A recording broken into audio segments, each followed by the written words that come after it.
Ya, oke, sudah jelas suara saya? Apakah terdengar jelas di Bapak Ibu sekalian? Jelas, Dok.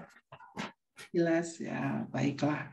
Ya, ini kita masuk ke MPD 2 ya, materi tentang pelayanan manajemen terpadu, balita sakit, dan gizi buruk. Nah, di mana tujuan pembelajaran umumnya ya diharapkan peserta mampu memahami pelayanan manajemen terpadu balita sakit dan gizi buruk. Dan untuk tujuan pembelajaran khususnya adalah bisa menjelaskan konsep dasar integrasi MTBS dan pengelolaan gizi buruk. Dan yang kedua, menjelaskan upaya pencegahan gizi buruk pada balita. Nah, di sini akan disampaikan oleh saya dan juga Bu Banun tentang materi pokok, yaitu ada dua. Yang pertama yang akan saya sampaikan yaitu konsep dasar integrasi MTBS dan gizi buruk. Dan nanti akan disampaikan oleh Bu Banun, yaitu mengenai upaya pencegahan gizi buruk pada balita. Ya, materi pokok yang pertama. Nah, ini terdiri dari submateri pokok, ya. Ada pengertian, tujuan, sasaran dan pelaksana, strategi, manfaat dan keuntungan, dan yang terakhir alat bantu utama pelayanan. Nah, ke materi MTBS itu kita harus tahu ya pengertiannya ya. Ini merupakan kepanjangan dari manajemen terpadu balita sakit, ya. Definisinya adalah suatu pendekatan keterpaduan dalam tata laksana balita sakit di fasilitas kesehatan tingkat pertama. Nah, hal ini meliputi pelayanan preventif, promotif, dan kuratif. Dan ini tuh bukan program vertikal, tetapi keterpaduan program dan pedoman klinis dan memudahkan pelayanan balita yang seringkali overlapping gejalanya. Nah, untuk pengelolaan gizi buruk yang terintegrasi ya dengan MTBS, ada pedoman terbaru ya yang mengkolaborasi 4 komponen. Yang antara lain yang pertama, adanya pergerakan peran aktif serta masyarakat ya. Di sini ada mobilisasi masyarakat untuk berperan aktif dalam upaya pencegahan, penanganan, pemantauan dan rehabilitasi. Jadi kita menggapai masyarakat gitu, untuk mendukung program kita. Kemudian yang kedua, layanan rawat jalan balita, terutama usia 6 sampai 59 bulan dengan gizi buruk tanpa komplikasi medis. Ya. Dan yang ketiga, layanan rawat inap untuk semua bayi gizi buruk usia kurang dari 6 bulan. Ya. Ini dengan atau tanpa komplikasi medis ya. Dan balita gizi buruk usia 6 sampai 59 bulan dengan komplikasi medis. Nah, dan yang terakhir, komponen terakhir, tata laksana kasus gizi kurang, yaitu nanti akan adanya pemberian makanan tambahan. Nah, mengapa sangat penting sekali ya integrasi antara MTBS dan gizi buruk? Nah, ini dikarenakan kematian balita meningkat akibat pneumonia yang paling pertama yang ya menyebabkan kematian balita, kemudian kedua diare, 3 DBD, kemudian campak, malaria, dan masalah gizi. Dan proporsi gizi buruk ini cukup tinggi, itu sekitar 3,5%, dan karena hal ini maka perlulah pengelolaan gizi buruk yang terintegrasi. Dan seperti kita sudah ketahui, MTBS sudah terbukti dapat menurunkan angka kematian balita jika diterapkan secara luas dan benar. Nah, apabila keduanya dipadukan ya MTBS dan gizi buruk di FKTP, maka angka balita gizi buruk dan kematian balita akan turun secara bermakna. Ini adalah modul pelatihan ya dari MTBS dan gizi buruk. Apa saja tujuan dari integrasi antara MTBS dan gizi buruk? Yang pasti yang pertama adalah menurunkan angka kesakitan dan kematian ya, yang terkait dengan penyebab utama penyakit pada balita. Seperti tadi yang utama itu pneumonia, ya, diare, ya, kemudian campak, malaria, ya, bahkan yang disertai dengan masalah gizi.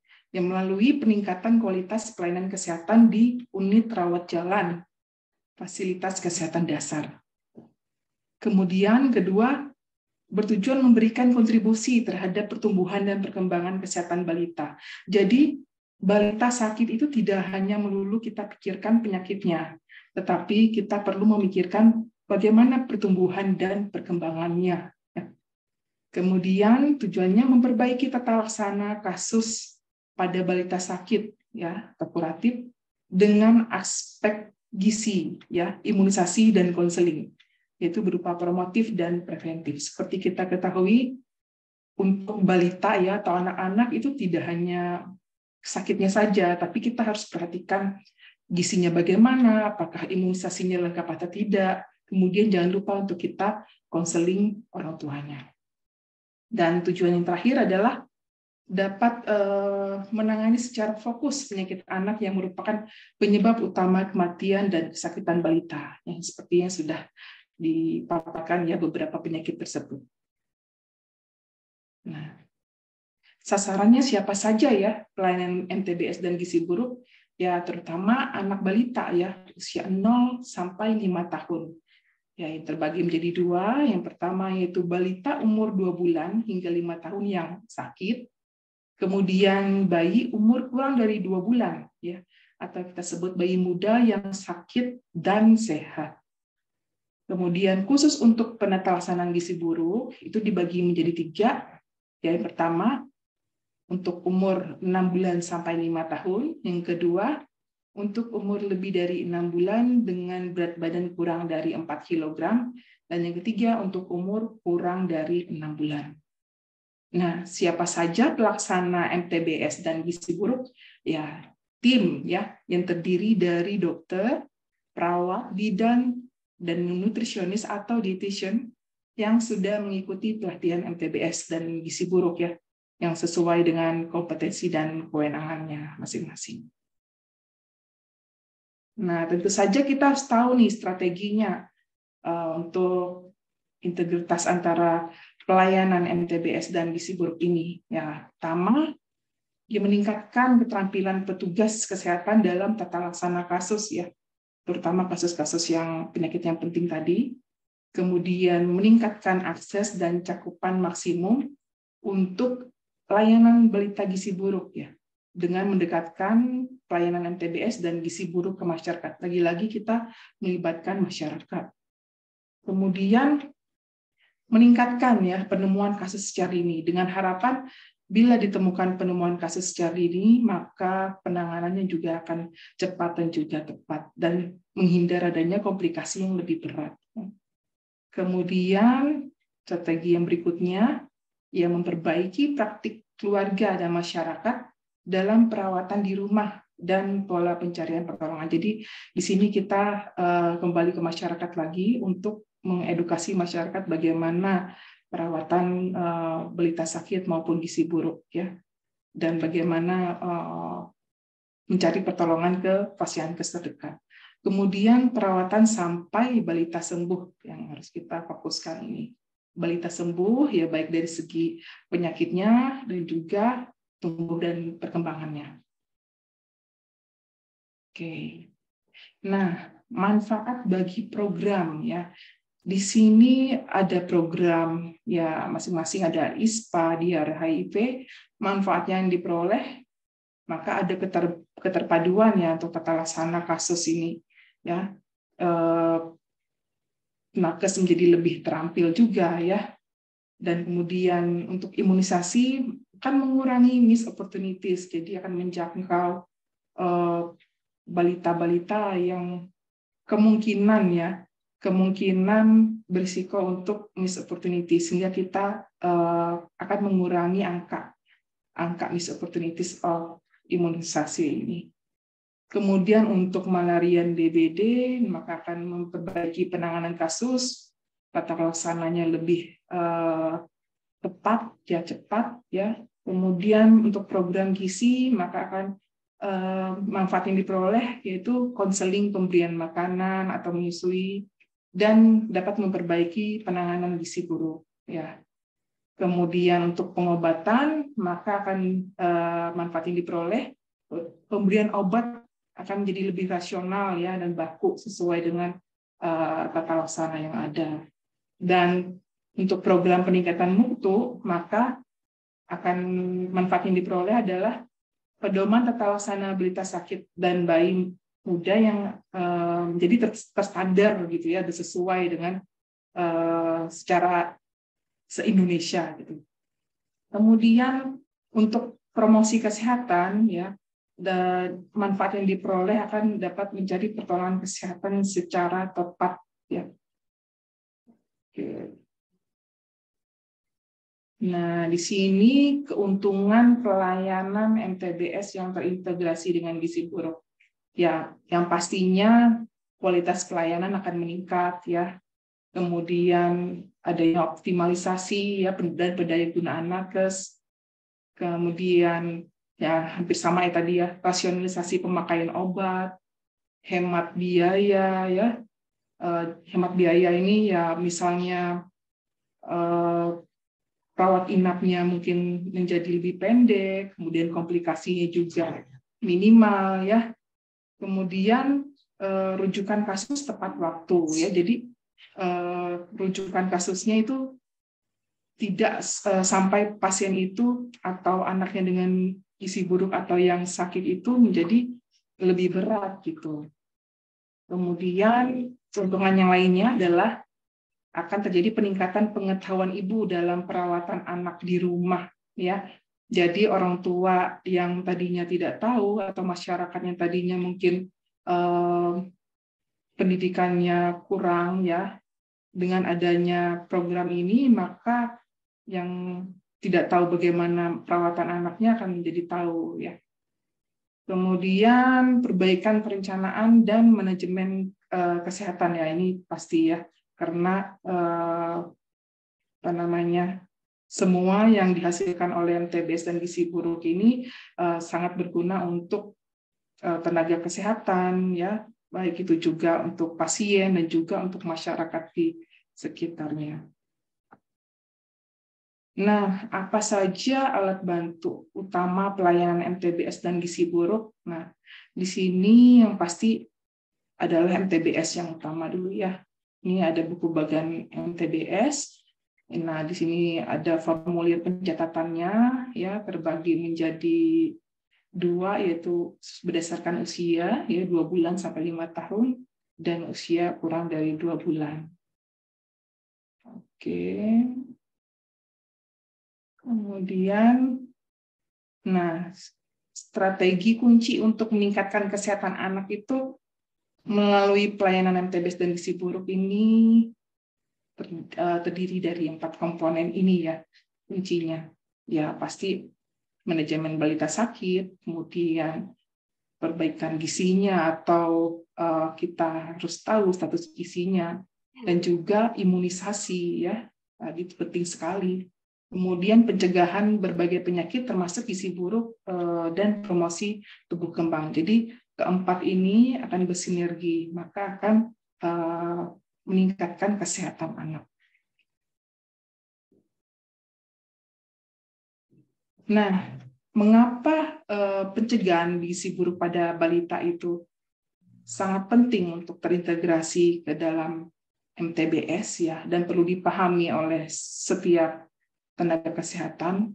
Nah, karena ini tadi masalah gizi yang berkaitan erat dengan penyakit-penyakit yang menjadi penyebab utama kematian bayi dan balita itu banyak ditemukan ya. Nah, berdasarkan WHO ada 45% kematian akibat penyakit utama ya, penyebab kematian pada balita yang berkaitan dengan kurang gizi. Ya, mungkin contohnya adalah pasien dengan pneumonia berat ya, yang kurang tertangani, yang awalnya hanya pneumonia. Seperti kita ketahui kalau masalah gizi ya, malnutrisi, terutama ya gizi kurang atau gizi buruk itu diakibatkan ya karena pertama kebutuhan akan kalori itu meningkat ya. Apalagi kalau dalam keadaan sakit, maka kebutuhan energi itu meningkat. Kemudian pada saat sakit itu juga pasokan nutrisi itu juga kurang. Jadi dengan adanya penyakit utama itu ya nanti akan mengakibatkan malnutrisi ya, gizi kurang nanti lama-lama menjadi gizi buruk sehingga nanti akan mengakibatkan kematian. Kemudian yang kedua, kasus gizi kurang akut atau wasting itu cukup tinggi proporsinya ya, 7,1% ya. Menurut studi status gizi Indonesia 2021. Nah, namun progres penurunan masalah gizi masih lambat ya.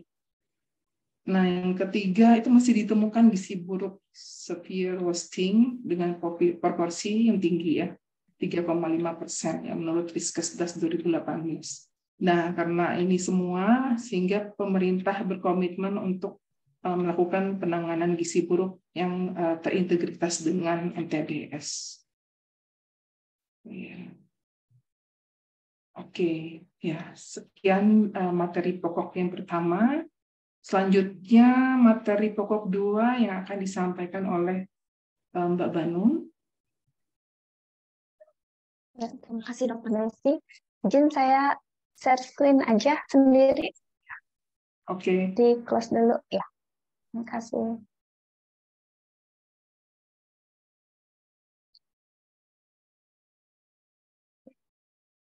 Apa sudah terlihat? Sudah ya, oke. Ya, Assalamualaikum warahmatullahi wabarakatuh. Selamat siang Bapak Ibu semua.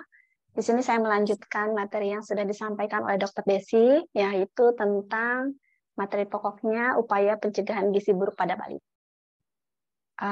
Kalau misalnya untuk pencegahan gizi buruk pada balita, mungkin teman-teman sudah banyak sekali pengalaman ya. Itu ya.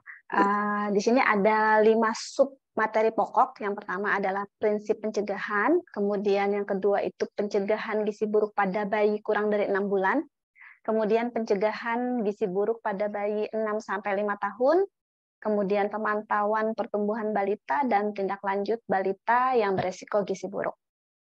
Kita masuk ke prinsip pencegahan yang pertama.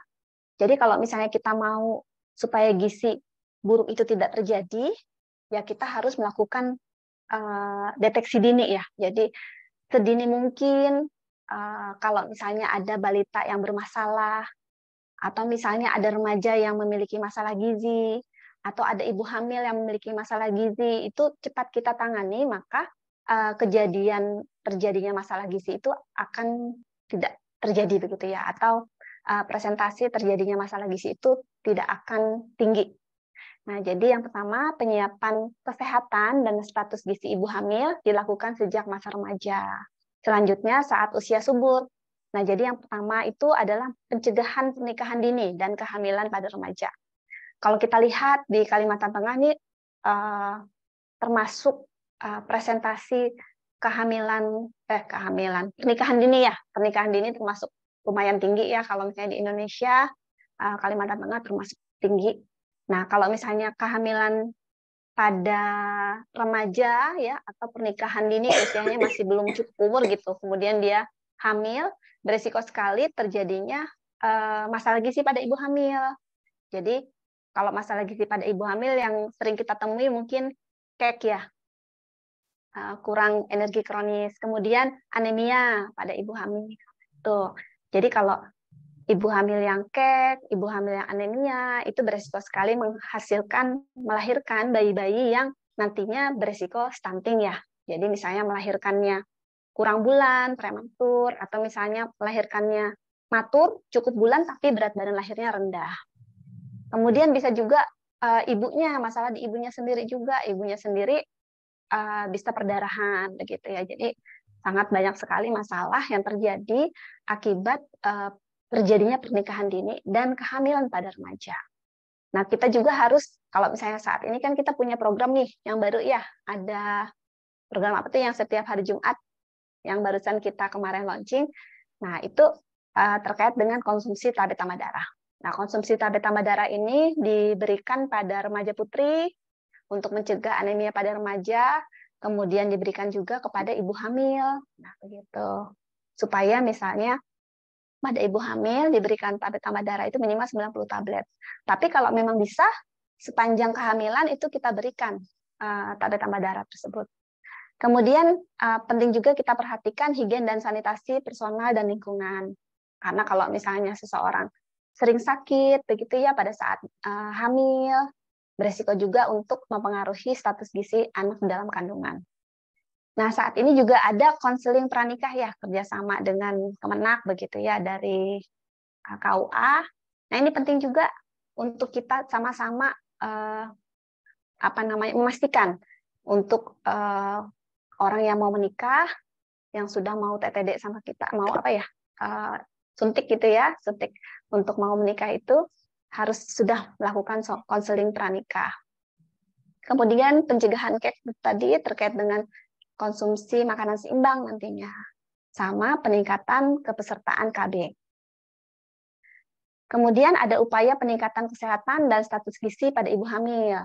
Ini ada pelayanan antenatal care atau ANC sesuai dengan standar. Ini mungkin nanti akan dijelaskan lebih lanjut. Kemudian ada higien dan sanitasi perorangan dan lingkungan. Ini penting juga diperhatikan. Kemudian penerapan pola hidup sehat dan gizi seimbang. Dan yang paling penting juga tidak merokok atau tidak terpapar asap rokok. Kadang-kadang ada saat ini kan banyak sekali ya kita temui juga perempuan merokok begitu. Apalagi kalau misalnya suaminya yang merokok, karena kalau misalnya perempuan yang merokok itu dia akan jadi perokok aktif. Sedangkan kalau untuk yang suaminya atau keluarganya yang merokok, maka ibu hamil tersebut memiliki resiko menjadi perokok pasif. Nah, ini akan sangat berbahaya untuk kandungan dan kesehatan bayi di dalam kandungan. Kemudian di sini ada peningkatan status gizi dan kesehatan tumbuh kembang serta kelangsungan hidup anak. Di sini ada strategi pemberian makan bayi dan anak PMBA. Di sini kita belajar terkait dengan IMD ya, pada saat kita anaknya baru lahir, di 2 jam pertama diusahakan diberikan IMD, kemudian diberikan ASI eksklusif mulai dari lahir sampai dengan usia 6 bulan. Kalau untuk ASI eksklusif sendiri mungkin kita semua sudah paham ya, bahwa kalau misalnya dikatakan sebagai ASI eksklusif, tidak diberikan makanan apapun selain ASI. Kecuali misalnya si bayi sakit sehingga diberikan obat atau vitamin dari dokter. Kemudian di PMBA juga kita lihat nih MPASI. Jadi pentahapan MPASI mulai dari usia 6 bulan sampai dengan 24 bulan. Nah, kemudian yang paling penting lagi kita memperhatikan bagaimana pemberian ASI pada anak atau balita, bahwa ASI itu sebaiknya diberikan sampai usia 2 tahun atau lebih. Nah, jadi selain dengan PMBA tadi, kita harus pemantauan tumbuh kembang juga. Di sini peran serta dari posyandu, ya. Kemudian sama pola asuh yang tepat. Kemudian yang bagian D, penapisan massal untuk menemukan hambatan pertumbuhan dan perkembangan pada balita di tingkat masyarakat. Nah, di sini ada pemantauan pertumbuhan yang dilakukan terhadap berat badan menurut umur, panjang badan menurut umur atau tinggi badan menurut umur, kemudian berat badan menurut panjang badan atau berat badan menurut tinggi badan, kemudian lingkar kepala, kemudian lingkar lengan atas pada balita 6-5 tahun.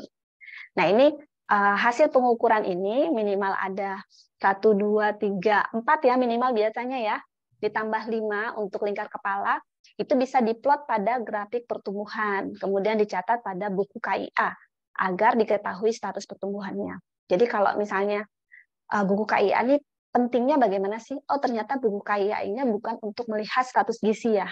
Jadi kalau buku KIA ini lebih cenderung untuk melihat bagaimana sih pola pertumbuhan anak. Apakah dia tumbuhannya mengikuti garis pertumbuhan atau misalnya dia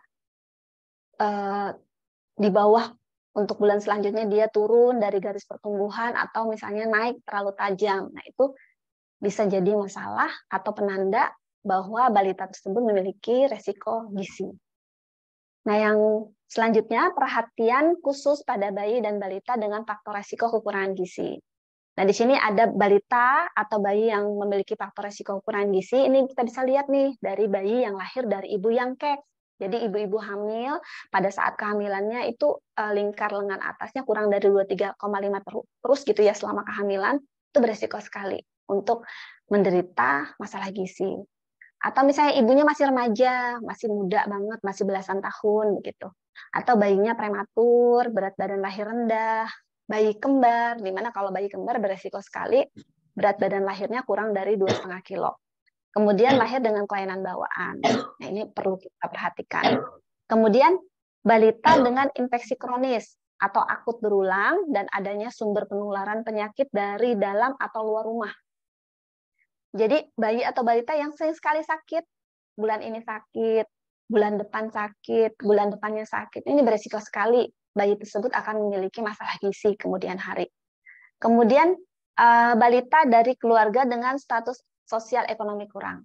Nah ini karena kalau status gizi kan kita bisa tahu ya, kalau status gizi itu faktornya itu adalah dari asupan dan dari infeksi. Nah ini salah satunya dari sosial ekonomi ini bisa asupannya bisa kurang, bisa juga karena sosial ekonomi kurang sehingga dia untuk sanitasi atau untuk kebersihan rumahnya juga kurang. Kemudian balita berkebutuhan khusus. Ini banyak sekali ya, mungkin nanti Dokter Desi bisa menyampaikan bahwa banyak sekali balita-balita yang memiliki masalah tumbuh kembang.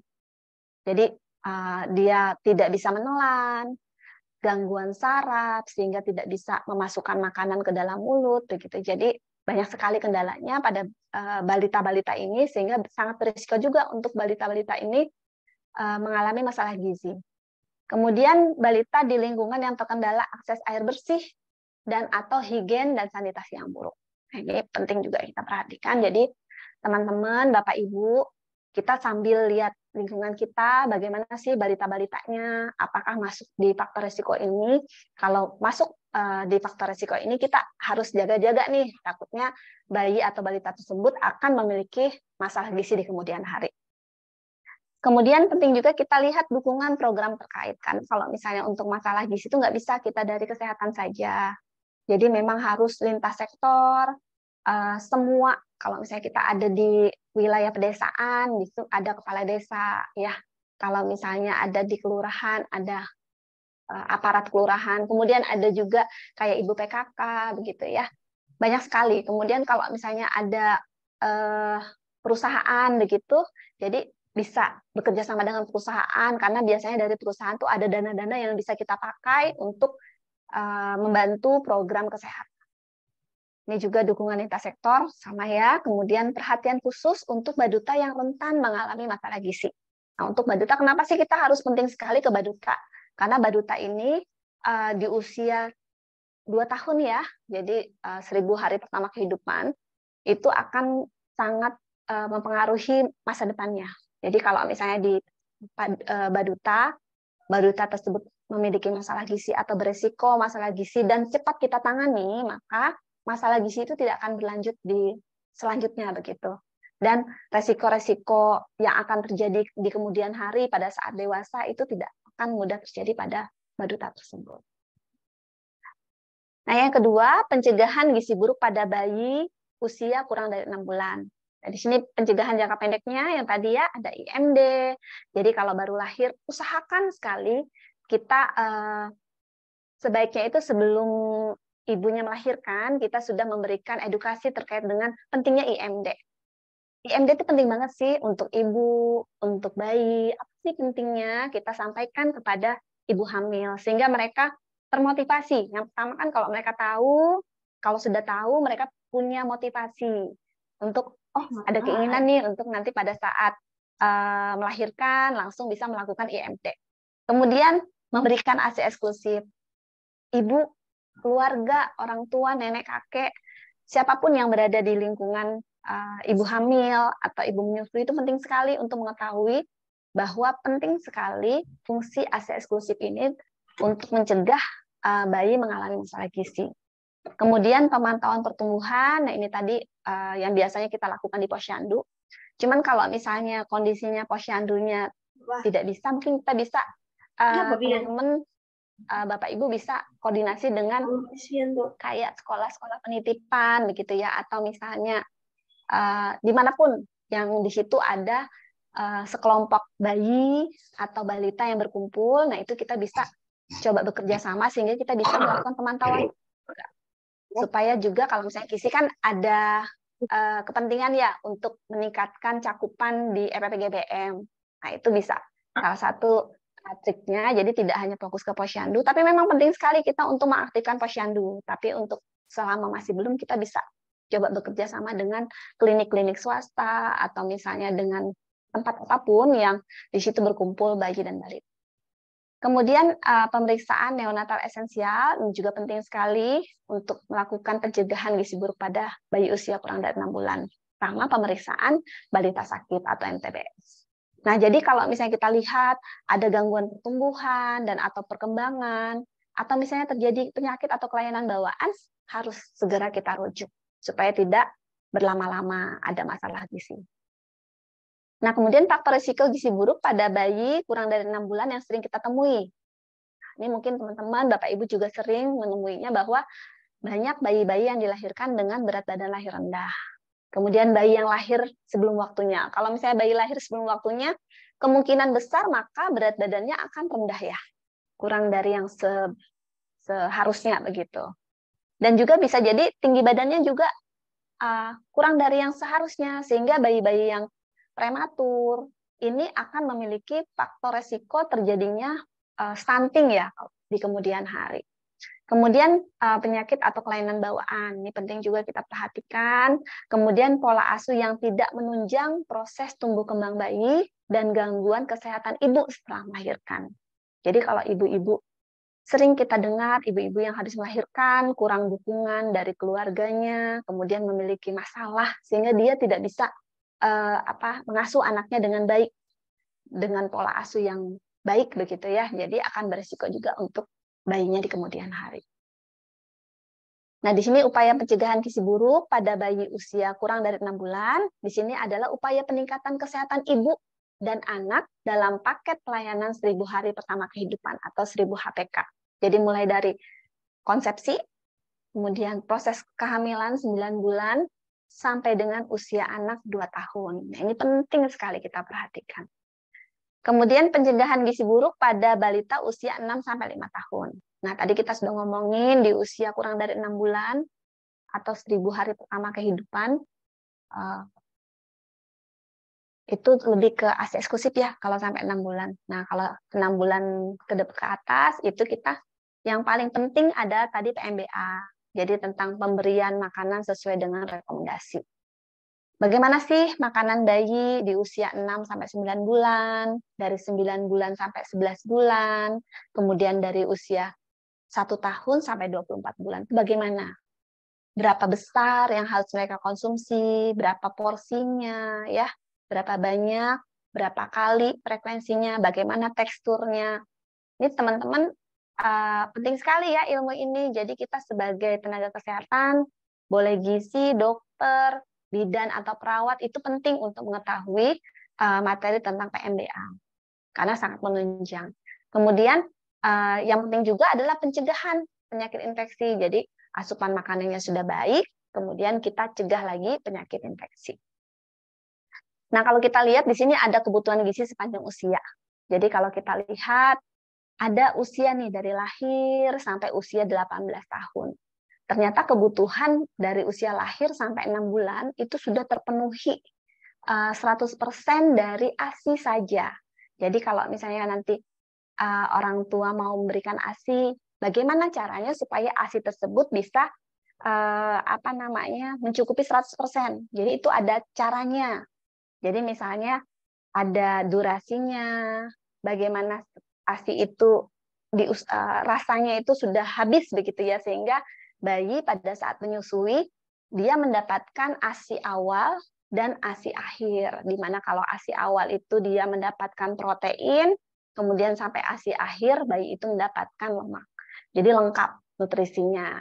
Jadi jangan sampai misalnya bayi itu menyusu dari payudara kiri begitu ya, sebentar langsung ke kanan, sebentar ke kiri, itu adalah tidak tepat. Jadi kita sebagai tenaga kesehatan sudah paham ya. Jadi kalau misalnya untuk menyusui itu bagaimana caranya, itu penting sekali untuk kita semua. Kemudian dari usia 6-9 bulan itu kebutuhan adalah sekitar 600 kalori. Nah, 600 kalori itu sekitar 120 kalori per kilogram berat badan. Nah, itu kalau misalnya kita lihat kebutuhan dari ASI-nya itu sekitar 60-70% saja. Makanya kalau dari usia 6 bulan itu sudah diperlukan tadi yang PMBA ya, jadi pentahapan pemberian makanan. Kemudian di usia 9 sampai 12 bulan itu kebutuhannya sekitar 800 kalori, naik lagi 12 sampai 24 bulan naik jadi 1.100 kalori. Di mana kebutuhan kalorinya kalau sudah lebih dari 1 tahun ternyata kebutuhannya adalah 100 kalori per kilogram berat badan. Lebih dari 2 tahun lebih sedikit lagi. Kemudian porsi ASI-nya semakin ke sana, semakin tinggi usianya juga semakin sedikit. Nah, itu pentingnya kita memperhatikan tadi pentahapan makanan. Kemudian di sini juga kita bisa lihat bahwa kebutuhan kalori dari MPASI semakin meningkat usia anak juga semakin tinggi begitu ya, karena berbanding terbalik dengan porsi ASI. Porsi ASI untuk memenuhi kebutuhannya semakin sedikit, maka untuk memenuhinya kita memerlukan MPASI untuk mencapai 100% kebutuhan. Nah, kemudian juga kita lihat dari persentase lemak. Kalau kita lihat dari ASI, ternyata 50% ASI itu adalah lemak ya. Semakin ke atas, kebutuhan lemak juga semakin kecil. Begitu. Nah, pencegahan penyakit infeksi yang pertama adalah pemberian imunisasi dasar lengkap. Kemudian penyediaan jamban keluarga. Ini masih, kalau misalnya kita lihat dari program sanitasi, masih banyak yang belum jambannya masih belum jamban keluarga ya, masih kalau misalnya bahasanya tuh basno gitu ya. Nah, itu masih banyak keluarga balita yang buang air besarnya ke sungai. Itu kan masih kurang baik begitu untuk sanitasinya. Kemudian penyediaan sumber air bersih. Nah, ini penting sekali. Kemudian menjaga kondisi lingkungan dan polusi, termasuk polusi industri, asap kendaraan bermotor, dan asap rokok. Nah, ini yang kalau bisa kita lihat itu kan asap rokok ya. Jadi ada yang merokok di sekitar kita, atau ibu hamil tersebut yang merokok. Kemudian hal yang perlu dilakukan untuk mencegah kekurangan gizi pada balita 6 bulan sampai 5 tahun. Yang pertama, pembinaan secara aktif pada keluarga dan masyarakat dengan edukasi tentang pola asuh yang benar pada anak. Kemudian yang kedua, pemanfaatan pelayanan kesehatan. Yang ketiga, penapisan kekurangan gizi pada balita, di mana dilakukan penimbangan berkala dan pengukuran lila. Kemudian yang keempat, pemantapan peran lintas sektor dalam memberikan dukungan untuk mencegah kekurangan gizi pada balita. Terkait dengan masalah ini, kalau misalnya kita lihat kemarin nih di tahun 2020-2021 ini pemanfaatan pelayanan kesehatan sudah sangat rendah ya waktu itu ya. Banyak orang tua yang takut untuk ke fasilitas kesehatan. Tapi semakin ke sini sepertinya sudah mulai banyak ya Bapak Ibu ya orang tua balita yang sudah mengunjungi fasilitas kesehatan untuk mendapatkan pelayanan kesehatan. Jadi ini bisa jadi momen kita nih supaya kita bisa melakukan deteksi dini terhadap masalah gizi pada bayi dan balita. Kemudian di sini ada pemantauan pertumbuhan. Prinsip pencegahan gizi buruk adalah menemukan kasus yang beresiko mengalami gizi buruk. Jadi pada saat kita memantau, ternyata berat badannya nggak naik-naik nih. Kok berat badannya tetap ya? Atau misalnya berat badannya naik tapi kok kecil banget naiknya, nggak sesuai. Nah itu sudah jadi satu pertanda nih bahwa kita sudah menemukan kasus bayi atau balita tersebut memiliki resiko untuk mengalami gizi buruk. Jadi penemuan balita dengan hambatan pertumbuhan sedini mungkin di posyandu atau fasilitas kesehatan primer itu sangat penting kita lakukan. Nah, ini kita lihat pertumbuhan. Jadi kalau kita ngomongin pertumbuhan itu kita ngelihat dari penampakan ya. Jadi kalau misalnya awalnya kecil jadi besar begitu ya. Nah, itu pertumbuhan. Jadi kita lihat pertambahan berat badan. Jadi naik berat badan setiap bulan itu adalah pertumbuhan anak. Tapi kita penting juga untuk memperhatikan perkembangan. Jadi di umur berapa anak itu harusnya sudah bisa apa sih? Itu penting sekali untuk kita tenaga kesehatan ikut memperhatikan atau menilai ya. Karena di KMS juga ada untuk perkembangan ini. Nah, 2 tahun pertama kehidupan adalah periode kritis bagi anak. masa ini merupakan kesempatan emas dalam memenuhi maupun memperbaiki asupan nutrisi anak agar tercapai tumbuh kembang yang optimal serta mencegah terjadinya masalah kesehatan di kemudian hari. Jadi penting sekali kita menekankan untuk pencegahan penemuan kasus, pemberian intervensi di 2 tahun pertama kehidupan untuk anak ya, karena dengan kita memberikan intervensi masalah gizi tidak terjadi di usia itu, maka di masa depan masalah gizi pun akan minimal terjadi. Nah, ini penyebab utama masalah gizi. Kita sudah tahu nih, sudah paham Bang, kalau misalnya kurangnya asupan makan, baik itu kualitasnya maupun kuantitasnya ya, gizinya, nilai gizinya begitu ya, jumlahnya begitu ya. Nah, itu tuh kalau misalnya kurang, maka akan berisiko terjadinya masalah gizi. Kemudian penyakit infeksi akut atau penyakit infeksi kronis yang terjadi pada bayi dan balita juga memiliki faktor resiko untuk terjadinya masalah gizi. Kemudian kelainan dan cacat bawaan ini juga berisiko. Nah, di sini kalau pada anak, faktor resikonya kita bisa lihat tadi, diulang lagi, ada bayi yang lahir rendah. Berat bayi lahir rendah. Nah, ini berisiko sekali. Kemudian sudah bayi lahir rendah, ada kesulitan lagi menyusui. Jadi terutama di usia kurang dari 6 bulan nih.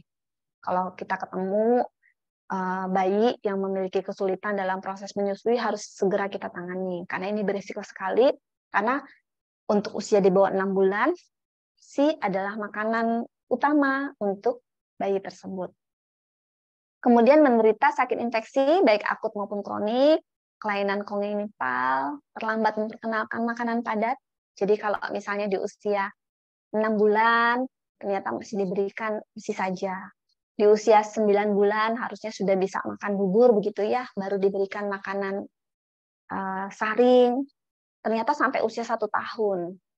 Kemudian di usia 1 tahun, anaknya tidak bisa makan padat, hanya bisa makanan lumut. Nah, itu adalah faktor risiko juga, karena dengan konsistensi yang tidak sesuai dengan umurnya, maka asupan makanan juga akan otomatis kurang dari kebutuhan.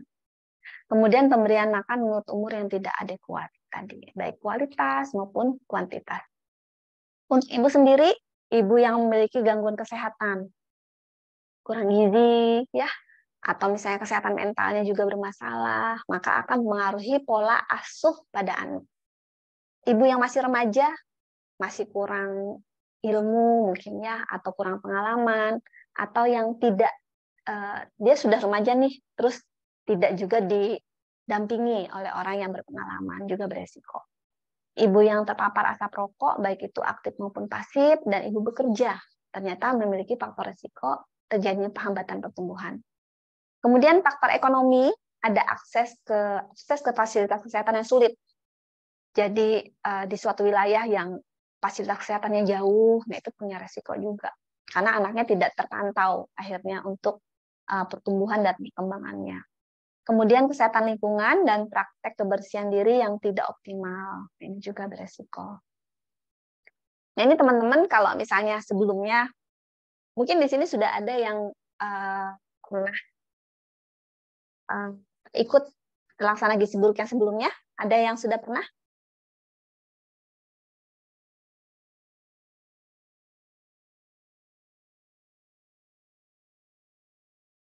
Ada yang sudah pernah? Belum ada? Tata laksana gizi buruk yang sebelumnya? Belum pernah. Nah, kalau kita lihat perbedaannya, kalau yang dulu ya, kalau dulu sama sekarang, kalau dulu itu kan kita sebelum ada standar antropometri yang terbaru tahun 2020 ini, kita kalau menyatakan bayi mengalami gizi buruk, dulu kita pakainya standar berat badan menurut umur ya. Ya, kita dulu seperti itu. Nah, sampai sekarang mungkin masih banyak yang seperti itu ya. Jadi masih menilai berat badan dengan mengukur, menimbang berat badan, terus melihat di standar untuk umurnya, ternyata dia kurang dari -3 standar deviasi, itu sudah dikatakan sebagai gizi buruk. Nah, saat ini kita untuk penentuan status gizi buruk itu berdasarkan berat badan menurut tinggi badan atau berat badan menurut panjang badan. Ini dilihat dari apabila dia J-score-nya kurang dari -3 standar deviasi. Begitu ya, teman-teman ya. Jadi saat ini kita harus merubah mindset kita bahwa anak atau balita yang memiliki status gizi buruk itu berdasarkan berat badan menurut tinggi badan atau berat badan menurut panjang badan, begitu. Nah, ini kita di buku gizi buruk, teman-teman sudah download? Ada buku standar gizi buruk, buku tata laksana gizi buruk ada ya. Nah, di situ kita bisa lihat, di situ ada tabel standar antropometri juga ada di situ, atau misalnya teman-teman lihat di PMK nomor 2 tahun 2020 juga bisa di-download ya. Di situ ada standar antropometri. Jadi berat badan menurut umur, tinggi badan menurut umur, berat badan menurut tinggi badan, begitu ya, kita bisa lihat. Kita bisa ngukur, terus kita lihat di sini, bisa juga seperti itu, untuk melihat, oh anak ini status gizinya bagaimana, apakah normal, atau misalnya kurang, atau misalnya gizi buruk, begitu. Jadi berdasarkan indikator ini. Kemudian, nah ini untuk kategorinya ya, Bapak Ibu, jadi kalau misalnya untuk gizi buruk, kita sekarang menggunakan berat badan menurut panjang badan, atau berat badan menurut tinggi badan. Jadi kalau misalnya gizi buruk, itu kita bisa lihat jika skornya kurang dari -3 standar deviasi.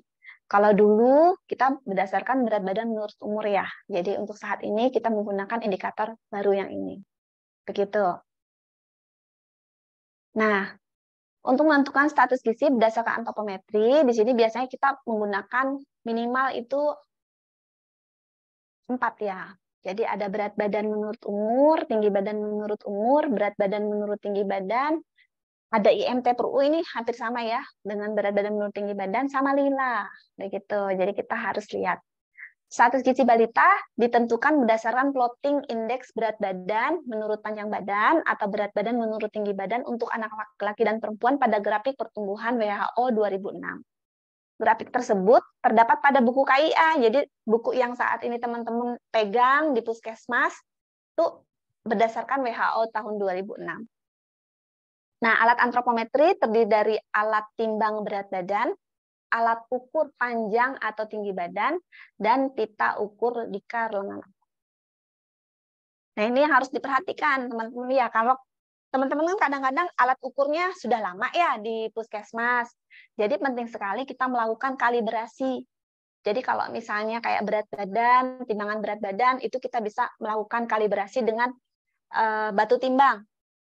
Jadi batu timbang ada yang 2 kilo, ada yang 5 kilo, coba kita taruh di timbangan, apakah betul angkanya yang ditampilkan sesuai dengan batu timbang.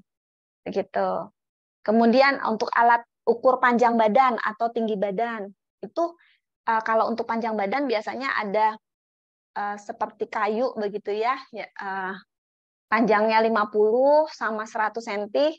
Pada saat kita menaruh ke lengbot, apakah di ujung kayu yang 50 cm itu nanti dia di pitanya juga 50 cm. Itu penting sekali juga. Atau misalnya lengbot mikrotoys ya. Jadi pada saat teman-teman menarik ke bawah, apakah betul angkanya 0? Kadang-kadang kalau misalnya sering kita pakai nih ya, kita tarik, taruh, itu kadang-kadang bisa melar. Atau misalnya di atasnya, tempelan atasnya tuh bisa longgar, jadi bisa terturun. Jadi penting sekali kita lakukan kalibrasi ya. Nah, untuk ketepatannya, kalau alat timbang berat badan, kalau untuk bayi, itu ketepatannya adalah 10 gram. Kalau untuk alat timbang, ini kalau misalnya untuk alat timbang bayi, itu biasanya mampu sampai 20 kg. Nah, kalau untuk balita, ketepatannya 100 gram. Jadi 0,1 begitu ya. Kalau misalnya bayi 0,01. Kemudian kalau untuk alat ukur panjang dan tinggi badan 0,1 cm. Kemudian untuk pita lila itu ketepatannya adalah 0,1 cm. Nah, kemudian untuk cara pengukuran, selalu mengikuti protokol pengukuran, kemudian berikan petunjuk kepada ibu, pengasuh, atau balita yang akan diukur dengan jelas dan ramah. Kemudian untuk keamanan, pastikan pengukur tidak memegang pensil atau pena. Kadang-kadang kita sambil nulis, penanya lengket di tangan kita nih. Nanti bisa kemat, begitu ya. Jadi Terus betul-betul diperhatikan, kecuali pada saat kita menggunakan lila ya, karena pada saat kita menggunakan lila, ada titik tengah yang harus kita tandai, itu perlu pakai pena atau spidol begitu ya, untuk menandai. Tapi setelah itu kita taruh, baru kita ukur. Begitu. Jadi yang paling penting juga kita harus catat hasil pengukurannya dengan hati-hati. Kemudian yang penting juga nih teman-teman untuk memperhatikan cara menghitung umur. Kadang-kadang kita bisa kelewat begitu ya. Tapi sekarang kalau misalnya menggunakan EPPGBM mudah ya. Jadi tinggal masukin, kelihatan umurnya pada saat pengukuran.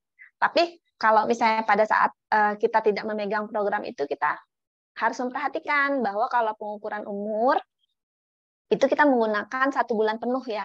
Bapak Ibu, teman-teman semua. Jadi kalau usianya masih 25 hari, itu kita anggap masih 0 bulan ya. Kemudian usianya 5 bulan lebih 14 hari, itu tetap 5 bulan. Kemudian 5 bulan lebih 29 hari pun tetap 5 bulan. Karena kita menggunakan bulan penuh.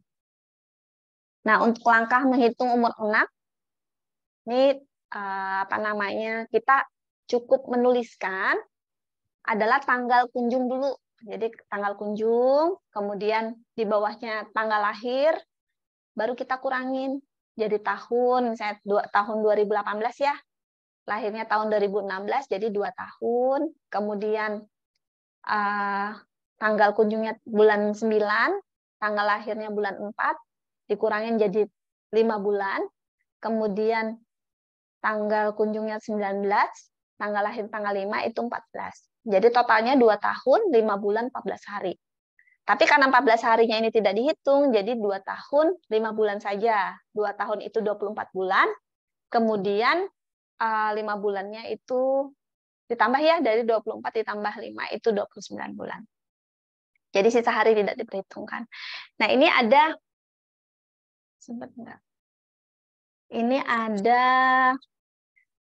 cara menimbang bayi dan balita. Ini ada videonya. Coba saya coba. Sangga. Saya coba share. Ini nanti kita share juga ke Bapak Ibu semua ya. Saya stop dulu.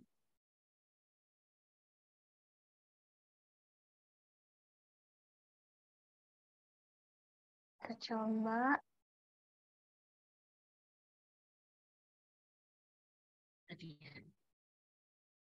Apa terdengar?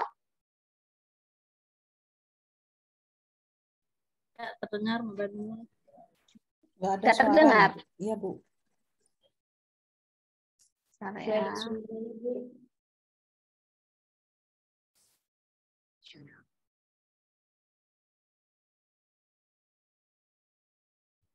Kedengaran ya? Nanti saya share aja ya. Jadi teman-teman tolong dipelajari untuk pengukuran. Di situ ada pengukuran pengukuran panjang badan, pengukuran tinggi badan, kemudian penimbangan berat badan. Jadi penimbangan berat badan itu ada beberapa metode, ada beberapa alat yang juga disampaikan di situ. Jadi teman-teman bisa nanti mempelajari. Intinya sama ya.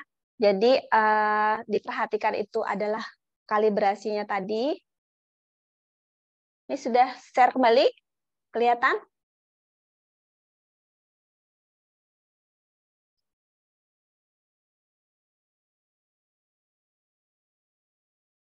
Kelihatan share-nya? Kelihatan, Bu. Kelihatan ya. Oke. Nah, jadi nanti tolong Bapak Ibu teman-teman nanti melihat videonya, nanti akan kita share. Nanti bisa dipelajari teknik-teknik yang penting sekali untuk kita perhatikan pada saat pengukuran antropometri. Karena kalau kita ngukur penentuan gizi buruk ini kan berdasarkan berat badan dan tinggi badan ya. Jadi memang harus betul dulu ngukurnya. Ngukurnya kalau misalnya sudah betul, baru nanti baru kita bisa lihat hasilnya bagaimana, hasil pengukurannya. Setelah kita lihat J-score-nya, apakah status gizinya itu masuk ke gizi buruk atau tidak.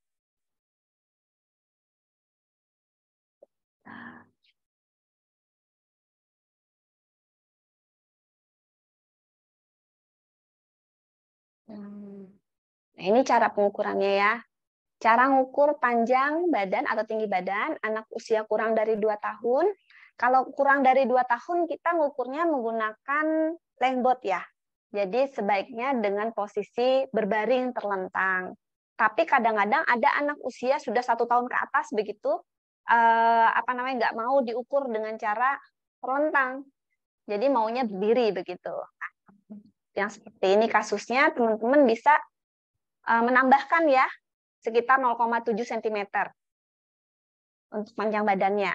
Nah, tapi kalau teman-teman menggunakan EPPGBM, nanti langsung otomatis aja nanti pada saat memasukkan, nanti posisi pengukurannya nanti tinggal ditulis di situ, tinggal dipilih ya, terlentang atau berdiri begitu. Jadi nanti secara otomatis akan dihitung secara otomatis oleh sistem. Nah, kemudian untuk usia lebih dari 2 tahun, atau anak sudah mampu berdiri tegak, pengukuran dilakukan pada anak posisi berdiri.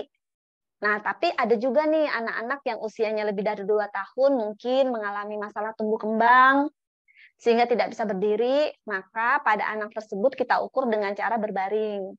Nah, hasil pengukurannya harus kita kurangi 0,7. Itu kalau secara manual. Tapi kalau nanti teman-teman gizi nanti memasukkan ke EPPGBM, tinggal klik aja ya di situ dengan posisi dia berbaring di usia lebih dari 2 tahun. Nah, untuk peralatan diperlukan untuk mengukur panjang dan tinggi badan adalah infantometer dan stadiometer. Ini kalau bahasa kita itu langbot atau mikrotois begitu ya. Dengan kriteria kuat, tahan lama, presisi sampai 0,1 cm, dan sudah dikalibrasi. Cara kalibrasinya tadi yang simple tadi seperti itu ya. Jadi teman-teman untuk pengukuran tinggi badan atau panjang badan, kalau untuk langbot bisa pakai kayu yang panjangnya sekitar 50 cm, ada yang 100 cm, teman-teman taruh di langbot tersebut, apakah ujungnya pas 50 cm. Ya. Kemudian kalau misalnya untuk yang mikrotois, teman-teman bisa tarik sampai ke bawah, apakah angkanya masih 0 begitu. Kalau misalnya angkanya sudah misalnya jadi 0,1 atau 0,2 begitu, segera teman-teman nanti mengukur kembali ya. Jadi ditempel lagi, diukur lagi dari bawah apakah sampai 2 meter. Begitu ya, karena 0,1, 0,2 itu mempengaruhi hasil anak yang awalnya tinggi badannya misalnya stunting begitu ya, atau kurang, pada saat kita salah, jadi bisa jadi normal begitu. Jadi angka 0,1, 0,2 itu tetap penting sekali kita perhatikan dengan cara kita mengkalibrasi alat, baik alat untuk ukur panjang badan atau tinggi badan. Nah, ini ada lingkar kepala, LIKA ya, LK, untuk mengetahui lingkar kepala anak normal atau tidak. Ini usianya 0 sampai 11 bulan, pengukuran dilakukan setiap 3 bulan. Nah, di usia 12 sampai 72 bulan, pengukuran dilakukan setiap 6 bulan. Nah, lingkar kepala diukur menggunakan pita ukur pada lingkar terbesar kepala, yaitu melalui dahi, ya ini dahi ya, tepat di atas alis. Bagian atas daun telinga, dan bagian belakang kepala yang paling menonjol. Ini kalau untuk teman-teman di puskesmas sudah sangat-sangat terbiasa ya mengukur seperti ini.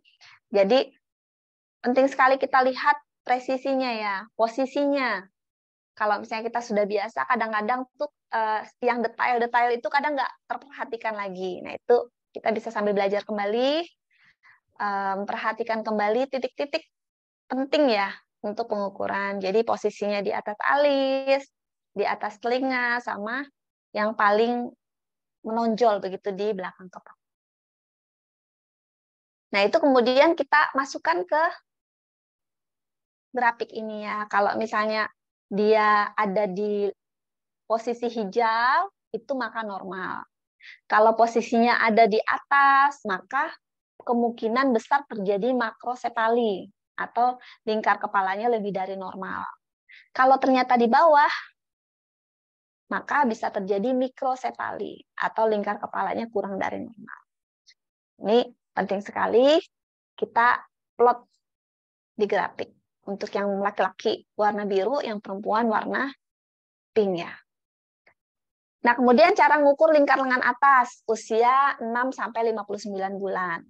Jadi, kalau kita mengukur itu penting juga kita lihat panjang ya, panjangnya lengan anak ya. Jadi dari ujung ke ujung berapa? Kemudian kita cari titik tengahnya ya. Kemudian titik tengah ini ya tadi penting sekali yang kita ada pulpen atau misalnya ada spidol begitu ya, kita tandain. Nah, setelah kita tandai yang awalnya tangannya tadi, kalau posisi tangan itu kan dia seperti ini ya. Lihat saya. Nah, jadi posisi tangan kurang ke bawah. Nah, posisi tangan itu seperti ini ya. Jadi menghadap ke atas begitu ya. Telapak tangannya posisinya seperti ini, kemudian diukur panjangnya, ya, kemudian cari titik tengahnya, baru nanti ditandai. Nah, setelah ditandai, pada saat kita mau mengukur, tangannya nggak boleh seperti ini ya, teman-teman. Sudah paham? Saya sudah pastikan teman-teman sudah paham. Kemudian, baru yang titik ini kita lingkarkan. Pada saat kita melingkarkan itu tidak terlalu ketat dan tidak terlalu longgar. Kemudian kita lihat nih di sini warnanya untuk usia 6-59 bulan ya. Jadi kalau dia lebih atau sama dengan 12 cm maka status gizinya normal. Kalau misalnya dia antara 11,5 sampai 12,4 maka status gizinya kurang. Kalau misalnya hasilnya kurang dari 11,5 maka status gizinya buruk. Nah, ini. Jadi pengkategorian balita itu selain dengan berat badan menurut tinggi badan, juga sekarang menggunakan lila. Jadi kalau lilanya kurang dari 11,5, ternyata berat badan menurut tinggi badannya itu dia lebih, misalnya antara -3 sampai -2 ya, itu maka sudah dikategorikan sebagai gizi buruk, teman-teman. Ya. Jadi ini harus kita lakukan tata laksana gizi buruk. Nanti kan kita kategorikan bahwa misalnya dia nanti 6-59 bulan, baik berat badan menurut tinggi badannya kurang dari -3 standar deviasi, atau lilanya kurang dari 11,5, tanpa komplikasi medis, maka kita melakukan tata laksana gizi buruk rawat jalan. Nah, kalau misalnya dia ada komplikasi medis, maka itu harus kita lakukan tata laksana gizi buruk rawat inap. Nah, itu bisa dilakukan di puskesmas yang mampu tata laksana gizi buruk rawat inap atau di rumah sakit. Begitu. Jadi sekarang seperti itu ya, teman-teman. Jadi tidak seperti dulu. Kalau dulu pengkategoriannya berdasarkan berat badan menurut umur dan harus dengan tanda klinis. Itu baru dikatakan sebagai kasus gizi buruk. Nah, saat ini kalau teman-teman gizi sudah ada lihat di Sigisi ada pelita kesmas ya. Nah, di pelita kesmas itu kita bisa lihat dari hasil teman-teman mengukur itu ada misalnya di situ ada 20. Nah, 20 itu dia pasti lingkar lengan atasnya kurang dari 11,5 atau berat badan menurut tinggi badannya kurang dari -3 standar deviasi. Jadi kalau sudah masuk di pelita kesmas maka dia sudah masuk kasus gizi buruk ya, teman-teman. Jadi harus segera teman-teman lakukan tata laksana. Nah, jadi setelah nanti kita pelatihan ini, teman-teman bisa nanti melakukan proses tata laksana gizi buruk. Nah, kemudian di sini menentukan status gizi menggunakan grafik pertumbuhan. Nah, dalam buku KIA terdapat 8 grafik. Dibedakan berdasarkan jenis kelamin, kemudian berdasarkan usia 0-2 tahun dan 2-5 tahun. Nah, dari tiap kelompok umur itu ada berat badan menurut umur, panjang badan menurut umur atau tinggi badan menurut umur, berat badan menurut panjang badan atau berat badan menurut tinggi badan, dan IMT berdasarkan umur. Nah, dari hasil pengukuran akan diplot pada grafik di setiap indikator pertumbuhan. Umur anak diplot sesuai bulan dan tidak ada pembulatan hari. angka panjang atau tinggi badan dibulatkan menjadi angka tanpa desimal yang terdekat. Misalnya 0,1 sampai dengan 0,4 dibulatkan ke bawah. Ya. Kalau misalnya lebih dari 0,5 baru dia dibulatkan ke atas. Tentukan status gizi berdasarkan tabel indikator pertumbuhan. Jadi teman-teman bisa lihat nanti dari indikator pertumbuhannya. Kemudian bila hasil plotting terdapat pada garis J, dianggap masuk pada kategori yang lebih ringan. Sebagai contoh, berat badan menurut umur dia tepat nih di garis -3. Ya. Karena tadi posisinya dia harusnya misalnya dia 0,4 nih ya. 2 tahun 5 bulan 2 tahun 4 bulan begitu ya. Nanti ngeplotnya kan jadi 2 tahun begitu ya. Posisinya yang 0,4 tadi ya. Jadi kalau misalnya hasil pengukurannya 50,4 nanti bisa lihat di plot garisnya. Dibulatkan ke bawah. Nanti teman-teman lihat di tabel ya. Nah, jadi dianggap berat badannya kurang, bukan berat badan sangat kurang. Karena dia ngeplot ke bawah, nggak yang pas begitu. Nah, kemudian pemantauan pertumbuhan balita menggunakan KMS dan buku KIA. Nah, di sini ada berat badan menurut umur tadi ya, kemudian panjang badan atau tinggi badan menurut umur, lingkar kepala menurut umur, berat badan menurut panjang badan atau tinggi badan. Nah, ini teman-teman bisa lihat. Ini sudah sering sekali ya, sudah sangat ahli sekali teman-teman semua untuk ngeplot di tabel ya. Di grafik ini, grafik untuk yang perempuan, grafik untuk laki-laki. Gitu. Nanti kita bisa lihat di belakang ya. Kemudian balita yang tumbuh secara normal akan mengikuti jalur pertumbuhannya yang umumnya berada pada atau antara garis standar deviasi +2 sampai -2. Jadi kalau misalnya di standar tadi itu kan ini ya. Ini kita bisa lihat di standarnya itu ada +2 sama -2. Rata-rata kalau misalnya status gizinya baik ya di antara itu. Kalau misalnya dia kurang dari itu, maka beresiko untuk mengalami gizi kurang. Nah, perhatikan kondisi-kondisi yang mengindikasikan adanya resiko atau telah terjadi hambatan pertumbuhan. Nah, ini bisa kita lihat. Garis pertumbuhan balita keluar atau menyimpang dari jalurnya. Kalau misalnya berapa bulan yang lalu jalurnya tetap nih di 1 gitu ya, +1 gitu ya. Tiba-tiba nanti jatuhnya di -1. Atau garis pertumbuhan turun atau naik terlalu tajam. Bisa jadi balita tersebut mengalami diare begitu ya. Atau misalnya naik terlalu tajam, balita tersebut mengalami odema. Itu. Kemudian garis pertumbuhan mendatar. Misal tidak terjadi kenaikan berat badan atau panjang atau tinggi badan. Jadi berat badan kemarin 10 kilo, pada saat ini nimbang lagi bulan ini 10 kilo begitu ya. Nah, jadi pada saat kita ngeplot nanti jadi mendatar begitu. Nah, sangat penting untuk melihat situasi balita secara keseluruhan pada saat menginterpretasi arah pertumbuhan di grafik pertumbuhan. Kita lihat pada saat hari ini, pada saat kita nimbang, kenapa sih berat badannya kok bisa turun begitu? Kita tanyakan apa yang terjadi pada balita tersebut. Atau misalnya, kok tetap ya berat badannya nggak naik? Bisa kita tanyakan. Nah, ini kita bisa lihat garis pertumbuhan balita keluar atau menyimpang dari jalur pertumbuhan. Nah, itu bisa kita lihat nih jalur A nih. Coba teman-teman, Bapak Ibu bisa lihat. Kalau kita lihat di jalur A, di titik di usia 1 bulan, itu dia di warna oranye ya. Nah, kemudian di 2 bulan, 3 bulan, 4 bulan, dia apakah tetap di oranye? Kalau Bapak Ibu teman-teman lihat, atau dia keluar atau menyimpang dari jalur pertumbuhannya? Ada yang bisa mengemukakan pendapat?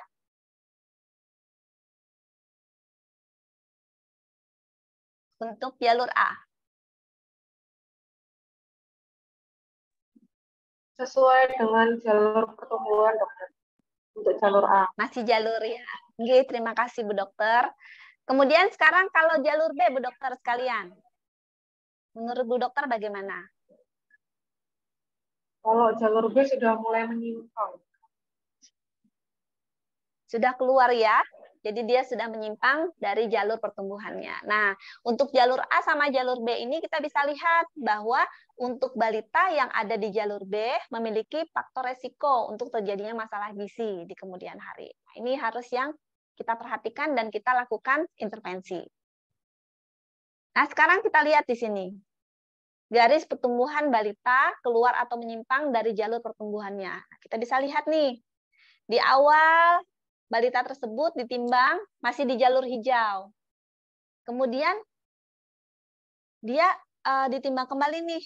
Selanjutnya nih, ternyata masuknya di bawah jalur hijau. Kemudian penimbangan selanjutnya lagi malah di bawah garis merah. Nah, jadi untuk kita lihat garis pertumbuhannya juga mengalami masalah. Nah, sekarang ini kita lihat. Garis pertumbuhannya turun atau naik tajam. Kita bisa lihat ada titik A di sini di usia 3 bulan terjadi penurunan ya. Dari dia kurvanya yang warna hitam, dia turun ke di bawah kurva warna merah. Gitu ya. Nah, tapi di selanjutnya nih, di bulan selanjutnya dia naik lagi nih. Di atas garis warna hitam. Nah, ini harus kita perhatikan. Di sini ada penurunan garis pertumbuhan berat badan yang tajam untuk balita dengan status gizi baik atau kurang gizi. Harus segera diperiksa dan ditangani. Bahkan pada balita yang gemuk, tidak seharusnya terjadi penurunan berat badan yang tajam. Jadi kalau misalnya untuk balita gemuk, biasanya kan kita menyampaikan nih, anak ibu misalnya berat badannya itu berlebih begitu ya, atau lebih begitu. Saran kita tidak menurunkan, begitu ya, karena tidak dianjurkan untuk terjadi penurunan berat badan yang tajam untuk balita yang gemuk. Nah, ini ada garis pertumbuhan mendatar. Apabila panjang badan bertambah, menunjukkan adanya hambatan pertumbuhan. Apabila panjang badan tetap, maka balita tidak tumbuh. Jadi, berat badannya tetap, tinggi badannya tetap, maka balita itu tidak tumbuh. Nah, pengecualiannya tadi. Bila balita gemuk atau obesitas, mampu mempertahankan berat badannya yang sama untuk beberapa waktu, hingga mencapai berat badan menurut panjang badan atau tinggi badan yang lebih baik. Jadi kalau pada balita yang obesitas atau balita yang gemuk, misalnya dia berada di atas garis yang ini ya, yang hitam ini ya, kemudian dengan berat badannya 8 kilo begitu, misalnya di usia 2 bulan. Terus di usia 3 bulan, berat badannya masih 8 kilo.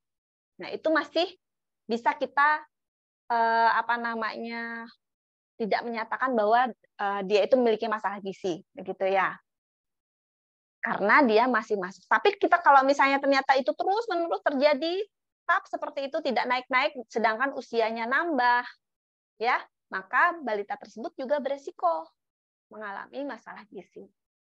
Jadi penting sekali, selain kita lihat juga peningkatan atau perubahan berat badannya setiap bulan, kita cek apakah berat badannya itu masih masuk di antara +2 sama -2 tadi.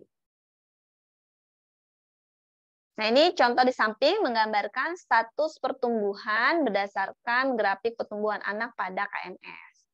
Kalau kita lihat ada yang A ini ya. Kalau yang A ini itu termasuk tidak naik. Grafik berat badan memotong garis pertumbuhan di bawahnya. Jadi harusnya dia sejajar ya, seharusnya seperti ini ya. Nah, tapi dia ke bawah. Kemudian titik B, ini naik nih. Jadi grafik berat badan memotong garis pertumbuhan di atasnya. Kemudian yang titik C, ini naik juga. Jadi grafik berat badan memotong garis pertumbuhan di atasnya. Untuk D, karena yang di awalnya dia di atas oranye, bulan selanjutnya dia di bawah oranye, maka dia disampaikan kategorinya adalah tidak naik. Kemudian dari D ke E, ditambah lagi, dia turun. Jadi dikategorikan sebagai tidak naik. Nah, tidak naik ini kita bisa juga melihat dari KBM ya, kenaikan berat badan minimal. Kalau dia naik tapi kenaikannya nggak sampai kategori ya, kategorinya ini kan di usianya ini 300 begitu. Tapi ternyata naiknya nggak sampai 300. Naik tapi tidak sampai, itu juga dikatakan sebagai tidak naik.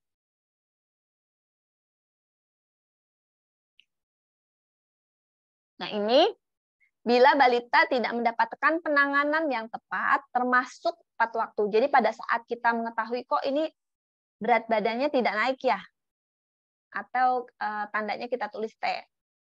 Tidak cepat kita lakukan tata laksana, kita lakukan konseling, ya, maka akan berisiko. Arah jalur pertumbuhan panjang badan menurut umur akan semakin menjauhi garis median. Nah, ini beresiko terjadinya stunting di kemudian hari. Kemudian dikasih hambatan pertumbuhan dan resiko terjadinya hambatan pertumbuhan itu harus kita rujuk ya. Nah, kemudian untuk tindak lanjut balita beresiko gizi buruk, untuk bayi kurang dari 6 bulan, kita lakukan pemeriksaan semua indikator pertumbuhan. Berat badan menurut umur, panjang badan menurut umur, berat badan menurut panjang badan, lingkar kepala menurut umur. Kemudian lakukan penilaian proses menyusui atau pemberian ASI. Apakah ASI-nya tepat? Apakah diberikan ASI-nya sekehendak? Atau misalnya ibunya memberikan ASI-nya harus ada jamnya nih. Anak saya itu minum ASI itu setiap 4 jam begitu. Sekali memberikan itu sekitar 10 menit satu payudara, lanjut payudara selanjutnya. Itu kurang tepat.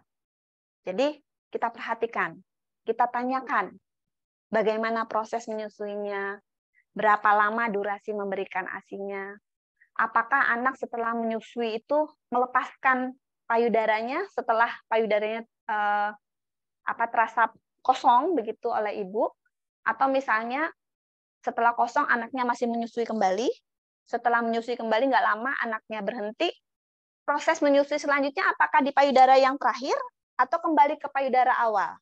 Nah, itu juga perlu kita perhatikan. Kita juga perlu memperhatikan status gizi sama asupan makan ibu. Jadi di usia ini karena makanannya itu semua dari ibu, jadi penting sekali kita berikan edukasi juga terkait asupan makan pada ibu menyusui. Karena ibu menyusui ini kadang-kadang kelewat ya. Jadi pada saat hamil diperhatikan gitu ya, karena merasa ada bayi di kandungannya. Nah, pada saat bayinya keluar, bayinya yang diperhatikan. Ibunya nih makanannya, Kak, sudah tidurnya nggak nyenyak gitu ya. Pengalaman teman-teman, sudah tidurnya nggak nyenyak gitu ya. Terus makannya nggak enak. Nah, itu perlu sekali kita perhatikan, perlu sekali kita sampaikan ke orang tua, ke ibu balita. Kemudian lakukan penilaian riwayat imunisasi dan riwayat kesehatan termasuk penyakit yang diderita. Kemudian lakukan juga penilaian faktor resiko lain. Nah, tindak lanjutnya di usia di bawah 6 bulan itu adalah konseling menyusui. Nah, jadi perlu kita lakukan pemberian konseling menyusui ya. Kemudian konseling gizi bagi ibu menyusui, makanan yang bergizi, makanan yang seimbang untuk ibu menyusui bagaimana? Berapa banyak tambahannya? Nah, itu perlu kita perhatikan.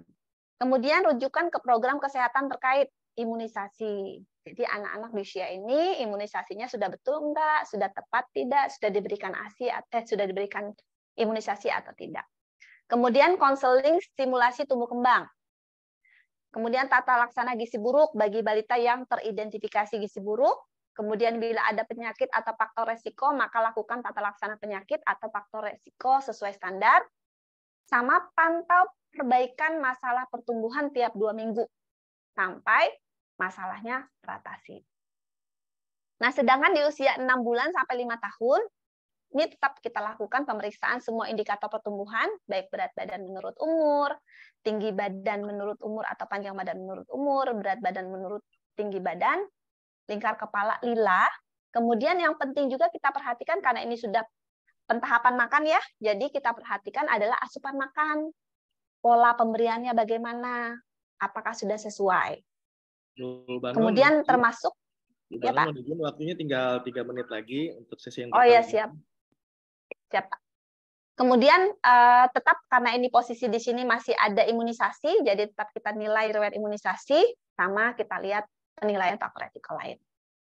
Nah, tindak lanjutnya PMBA ya, konseling PMBA, kemudian rujukan ke program kesehatan terkait, misalnya imunisasi, pemberian vitamin A sama cacing, kemudian konseling stimulasi tumbuh kembang, tata laksana gizi buruk untuk yang teridentifikasi gizi buruk, pemberian PMT untuk balita yang gizi kurang, jadi kurang dari -2 sampai -3 ya. Kemudian bila ada penyakit atau faktor resiko, maka lakukan tata laksana penyakit dan faktor resiko sesuai standar, dan yang paling penting adalah pantau tiap 2 minggu. Nah, setelah materi ini, kita semua tentang integrasi dan kolaborasi MTBS dan gizi buruk dapat memberikan kontribusi sangat besar untuk menurunkan angka kematian neonatus, bayi dan balita jika dilaksanakan secara luas dan benar. Kemudian penanganan balita gizi buruk memerlukan integrasi MTBS dengan tata laksana gizi buruk, serta kolaborasi antara dokter, perawat bidan, nutrisionis, dan atau dietitian. Kemudian integrasi MTBS dan gizi buruk memiliki banyak keuntungan serta manfaat dalam pelayanan kesehatan balita yang efektif dan efisien, serta pola hidup sehat perlu diterapkan sedini mungkin untuk mencegah terjadinya masalah gizi dan kesehatan. Mungkin itu, terima kasih banyak. Saya kembalikan ke Pak Uri. Ya, terima kasih Bu Banun, Ibu Dokter Ade, ya, Bapak dan Ibu. Kita ada satu kesempatan untuk bertanya nih. Waktu kita 1 menit saja. Silakan untuk 1 orang kalau ada yang ingin bertanya dulu sebelum kita break dulu. Nanti kita akan masih bertemu dengan Ibu Dokter Desi dengan Ibu Banun untuk materi yang kedua. Silakan kalau ada yang ingin ditanyakan. Silakan. Ada Bapak dan Ibu?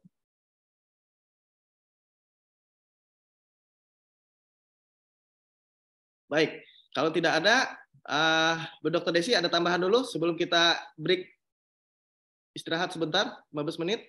Ada tambahan dulu? Sementara tidak ada, Pak. Oke, baik. Kalau begitu, Bapak dan Ibu, kita break dulu 15 menit. Nanti kita akan bertemu lagi dengan Ibu Dr. Desi dan Bu Banun dan tim ya, untuk materi tentang tata laksana umum gizi buruk. Betul ya, Bu Banun ya? Atau ya, oke, baik. Bapak dan Ibu, kita break dulu 15 menit, kami persilahkan.